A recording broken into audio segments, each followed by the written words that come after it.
Hello friends, good morning to all of you. आज की इस वीडियो में हम लोग बात करेंगे क्या कि मुख्य रूप से टेंस को लेकर, और टेंस में क्या पढ़ेंगे हम लोग आज प्रेजेंट इम्परफेक्ट या प्रेजेंट प्रोग्रेसिव या प्रेजेंट कंटिन्यूअस को इस चैप्टर में हम लोग देखने वाले हैं इस वीडियो के माध्यम से।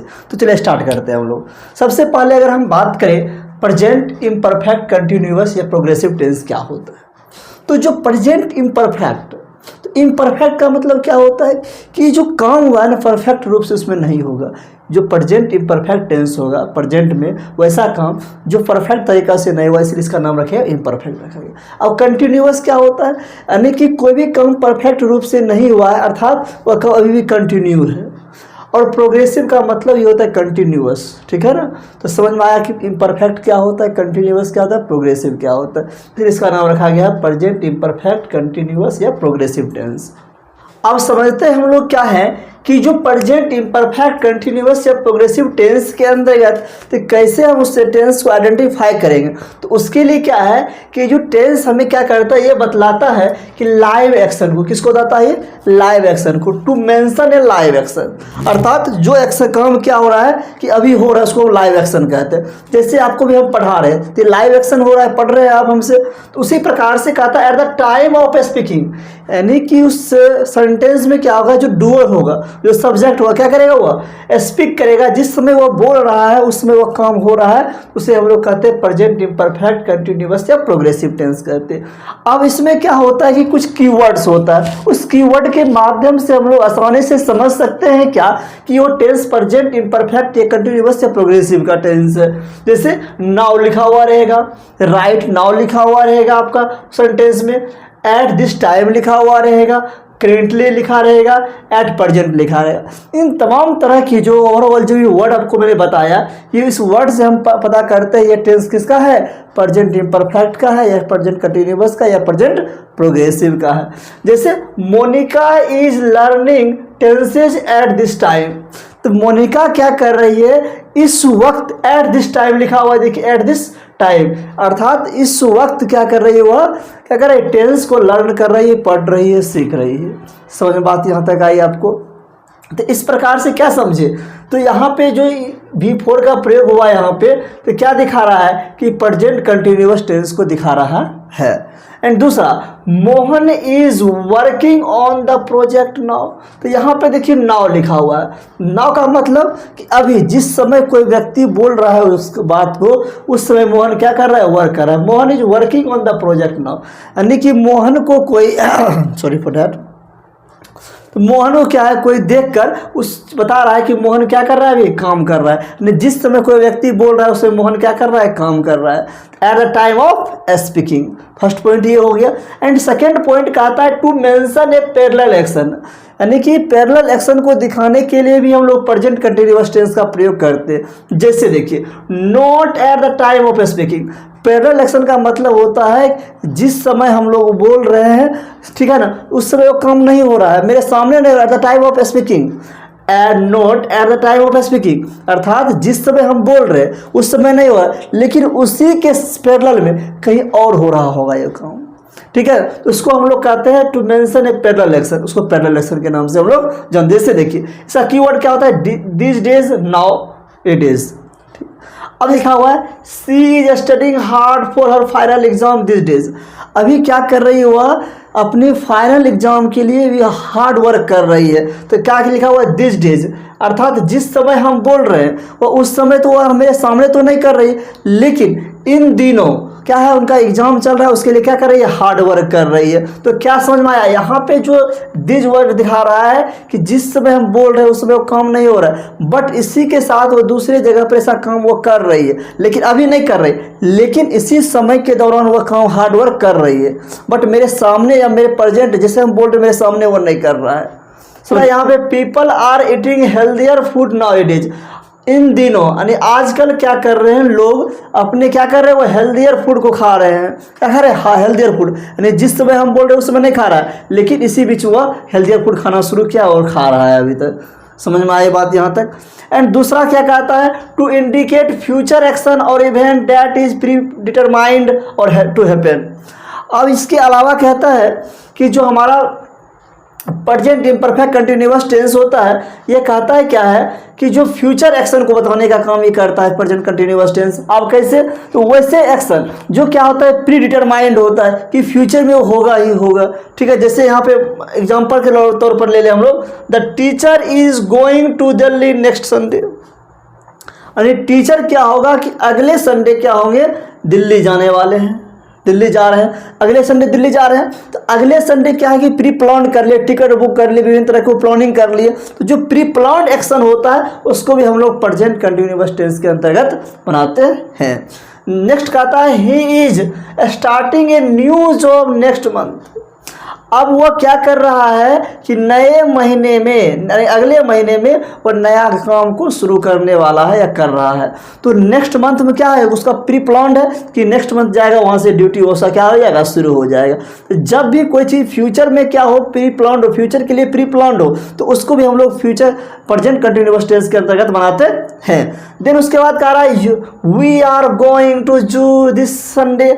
हम लोग इस संडे कहाँ जा रहे हैं, चिड़ियाघर। कहाँ जा रहे हैं, चिड़ियाघर जा रहे हैं। तो प्री प्लान्ड है, पहले प्लानिंग करेंगे तभी ना जाएंगे। तो जो भी चीज़ प्री प्लान्ड हो वो भी क्या आएगा आपका प्रेजेंट इम्परफेक्ट टेंस के, प्रेजेंट इम्परफेक्ट या कंटिन्यूअस या प्रोग्रेसिव टेंस के अंतर्गत आएगा। इसमें हमने क्या समझा कि 4-5 पॉइंट को ध्यान रखना है। इसमें क्या क्या समझे, सबसे पहले क्या है कि जो हमने समझा कि जब हम कोई लाइव एक्शन करते हैं तो लाइव एक्शन एक पैरेलल एक्शन। लाइव एक्शन में क्या सीखे कि जब हम बोल रहे हैं कोई चीज़ को तो ठीक है उस समय कोई काम हो रहा है तो लाइव एक्शन कहलाएगा। एक होता है पैरेलल एक्शन, यानी कि जिस समय हम बोल रहे हैं उस समय काम नहीं हो रहा है लेकिन इसी दौरान इसी समय के बीच वो काम अभी भी क्या है, रेडी है, मतलब कंटिन्यू है, चल रहा है, उसको कहते हैं हम लोग पैरेलल एक्शन। एंड नेक्स्ट क्या समझे, उसके बाद कहता है यहाँ पे फ्यूचर एक्शन को दिखाता है। किसको दिखाता है, फ्यूचर एक्शन को, अर्थात प्री प्लान्ड एक्शन को दिखाने के लिए, डिटरमाइंड एक्शन को दिखाने के लिए हम लोग क्या करते हैं, यहाँ पे फ्यूचर प्रेजेंट कंटिन्यूअस टेंस का प्रयोग करते हैं। अब हम लोग समझ लेते हैं कि यहाँ पे जैसे लिखे the teacher is going to Delhi next Sunday, यहाँ पे जो टीचर जो यहाँ पे लिखा फिर उसके बाद इज लगा, इसके बाद गोइंग लगा, ये किस प्रकार से सेंटेंस का स्ट्रक्चर हुआ, ठीक है, कैसे वो सेंटेंस फॉर्म हुआ उसको देख लेते हैं। अब हम लोग समझते हैं कि इसका स्ट्रक्चर किस प्रकार से हम लोग फॉर्म करेंगे। देखिए किसी भी सेंटेंस का स्ट्रक्चर बनाने के लिए प्रीवियस वीडियो में ऑलरेडी बताया था कि हमको 3 चीज़ों का ध्यान रखना पड़ता है, एक सब्जेक्ट वर्ब एक ऑब्जेक्ट, सब्जेक्ट वर्ब ऑब्जेक्ट रखना पड़ता है ध्यान में। अब जब सब्जेक्ट वर्ब ऑब्जेक्ट का अगर हम ध्यान रखते हैं तो किसी भी इंग्लिश में किसी भी सेंटेंस को बनाना में क्या तो आसान हो जाता है। बस 3 ही चीज़ को आपको ध्यान में रखना है। अब इसके लिए क्या डिटेल वीडियो मैंने ऑलरेडी बनाया है, टेंस को लेकर के पार्ट 2 पार्ट 3 4 तक बनाया है। अगर आपने उस वीडियो को नहीं देखा है इस वीडियो के डिस्क्रिप्शन में लिंक मिल जाएगा, वहाँ से जाकर आप देख सकते हैं। चलिए स्टार्ट करते हैं हम लोग। अब देखिए जब भी हमें क्या हो सेंटेंस का स्ट्रक्चर बनाना हो तो 3 चीज़ का ध्यान रखना है, सब्जेक्ट वर्ब और ऑब्जेक्ट का ध्यान रखना है। क्या रखना है, सब्जेक्ट वर्ब ऑब्जेक्ट का ध्यान रखना है। समझ में आई बात यहाँ तक। अब देखिए subject verb object, subject plus verb plus object हमेशा होगा। अब जिस टेंस में हम पढ़ रहे हैं तो वर्ब जानते हैं कि 2 प्रकार का होता है मुख्य रूप से जब हम लोग टेंस बनाते हैं, एक हेल्पिंग वर्ब होता है, एक मेन वर्ब होता है। हेल्पिंग वर्ब होता है, एक मेन वर्ब होता है। उस मेन वर्ब को हम लोग एक्शन वर्ब भी कहते हैं, क्या कहते हैं, एक्शन वर्ब भी कहते हैं। अब देखिए एक क्या होता है आपका हेल्पिंग वर्ब होता है, एक क्या होता है आपका मेन वर्ब होता है। लेकिन अगर हेल्पिंग वर्ब की अगर हम बात कर ले किस टेंस का, प्रेजेंट कंटिन्यूअस टेंस का अगर हेल्पिंग वर्ब की बात कर ले तो उस टेंस का हेल्पिंग वर्ब क्या होता है आपका, इज होता है, आर होता है और क्या होता है आपका, एम होता है, इज आर एम होता है। लेकिन अगर वहीं पे हम प्रेजेंट कंटिन्यूअस का अगर मेन वर्ब की बात कर ले तो उसमें क्या होता है कि V1 जो हमारा होता है, यानी कि हमारा जो वर्ब होता है उसका बेस फॉर्म जो होता है V1 होता है। जब हम लोग उसमें ing जोड़ देते हैं, क्या जोड़ देते हैं, ing जोड़ देते हैं, तो इसको हम कह देते हैं, क्या कह देते हैं, इसको V4 कह देते हैं। क्या कह देते हैं, इसको V4 कह देते हैं। अर्थात वर्ब का 4th फॉर्म यहाँ पे मेन वर्ब का काम करेगा। समझ में बातें आई यहाँ तक। अब देख लेते हैं कि स्ट्रक्चर किस प्रकार से, यहाँ पे तो हमने बता दिया आपको कि सब्जेक्ट वर्ब ऑब्जेक्ट होता है, लेकिन यहाँ पे हम लोग समझेंगे क्या कि किस प्रकार से फॉर्म होता है। जैसे देखिए अगर हम एक सब्जेक्ट उठाऊँ आई, क्या उठा दूँ, आई।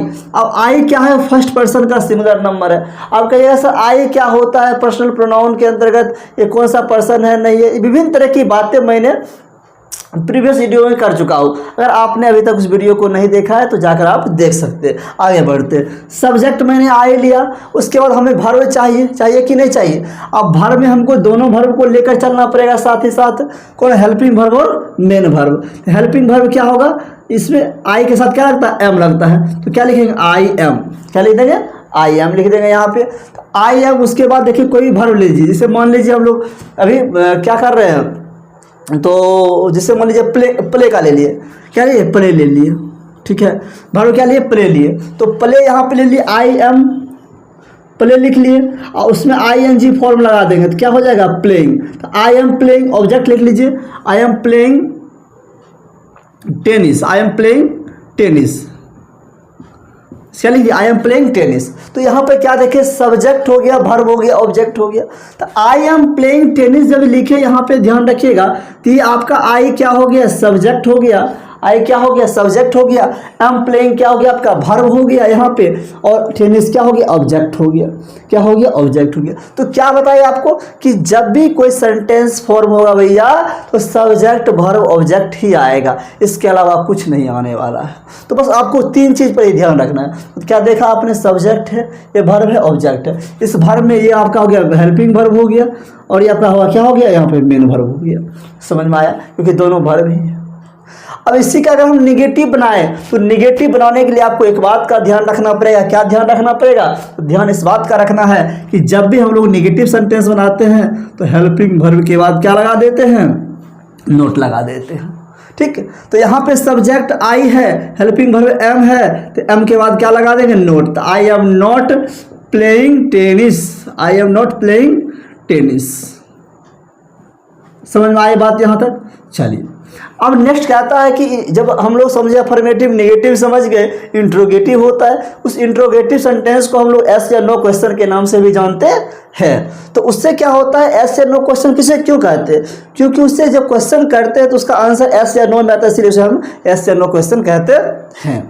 अब देखिए, जब भी हम लोग इंट्रोगेटिव सेंटेंस बनाते हैं ना तो हेल्पिंग वर्ब को क्या करते हैं, स्टार्टिंग में ला देते हैं, यानी जो हेल्पिंग हमारा एम है उसको उठा करके शुरू में रख देते हैं। तो क्या होगा, एम आई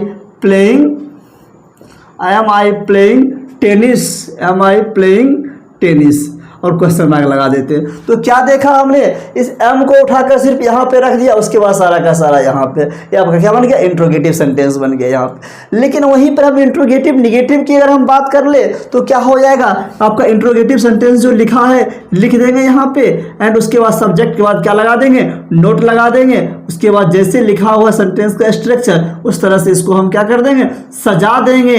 जो सजा देंगे तो मेरा सेंटेंस बन के क्या हो जाएगा, रेडी हो जाएगा। तो am I not playing tennis इसका आंसर हो गया।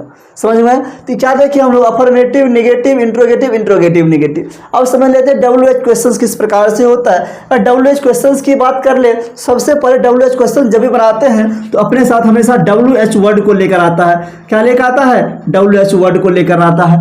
WH वर्ड की संख्या कितनी है, तो 8 है। कितनी है, 8 है। तो 8 जब है तो उसमें से किसी का भी हम यूज कर सकते हैं। अब कहिएगा 8 है, हमको पता नहीं है क्या क्या है, तो इसके लिए क्या है, मैंने वीडियो ऑलरेडी बना चुका हूं, तो उस वीडियो को आप देख सकते हैं, डिस्क्रिप्शन में उसका लिंक मिल जाएगा आपको।